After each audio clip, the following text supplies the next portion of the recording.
एक तरफ अमेरिका के राष्ट्रपति डोनाल्ड ट्रंप बार बार ये कह रहे हैं कि रूस और यूक्रेन के बीच बहुत जल्द शांति हो जाएगी, युद्ध समाप्त हो जाएगा, मैं शांति डील के बहुत करीब पहुंच चुका हूं, बातचीत चल रही है। 15 अगस्त को भी एक मीटिंग होनी है अलास्का में रूसी राष्ट्रपति व्लादिमीर पुतिन और अमेरिकी राष्ट्रपति डोनाल्ड ट्रंप के बीच। लेकिन इससे पहले रूस ने एक बार फिर यूक्रेन पर हमला कर दिया और रूस ने अपना एक बार फिर ये मत जाहिर कर दिया है कि अपनी बातों को लेकर वो कितना अडिग है। दावे ट्रंप की अपनी जगह पर है, लेकिन पुतिन की बात भी अपनी जगह पर है कि वो अपनी शर्तों पर ही आगे फैसला लेंगे, युद्ध रुकता है या नहीं रुकता है।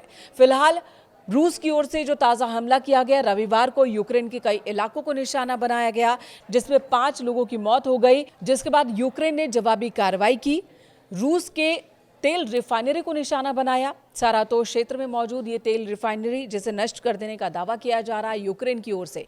यानी कि एक तरफ तो बातचीत की बात हो रही है, ये बातें हो रही हैं विश्व में कि रूस और यूक्रेन के बीच साल 2022 से जो युद्ध चला आ रहा है वो रुक जाएगा, लेकिन दूसरी तरफ देखिए कि एक दूसरे पर फिर से अटैक कर रहे हैं दोनों देश। यूक्रेन इस बात पर अड़ा है कि अगर सम्मानजनक डील होती है तभी युद्ध विराम होगा, और यूक्रेन के लोग अपनी जमीन छोड़ने को तैयार नहीं है, जबकि रूस ने यूक्रेन के एक बड़े हिस्से पर कब्जा कर लिया है।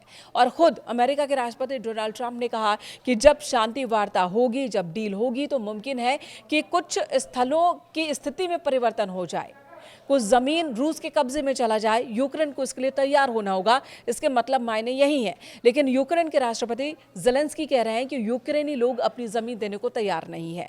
वहीं रूसी राष्ट्रपति व्लादिमीर पुतिन की बात की जाए तो वो भी अपनी शर्तों पर अडिग है। अब जब 15 अगस्त को अलास्का में मुलाकात होगी तो वाकई कोई शांति डील हो पाती है या नहीं, ये देखने वाली बात है। यूक्रेन के राष्ट्रपति ज़ेलेंस्की ये साफ साफ कह चुके हैं कि कोई सम्मानजनक समझौता होगा तभी हम इस समझौते को मानेंगे, और रूसी राष्ट्रपति किसी भी समझौते को मानने को तैयार नहीं दिख रहे हैं।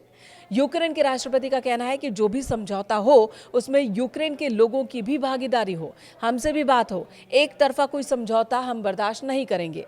वहीं व्लादिमीर पुतिन जो रूस के राष्ट्रपति हैं, उनका कहना है कि बातचीत तो उनकी शर्तों पर ही होगा।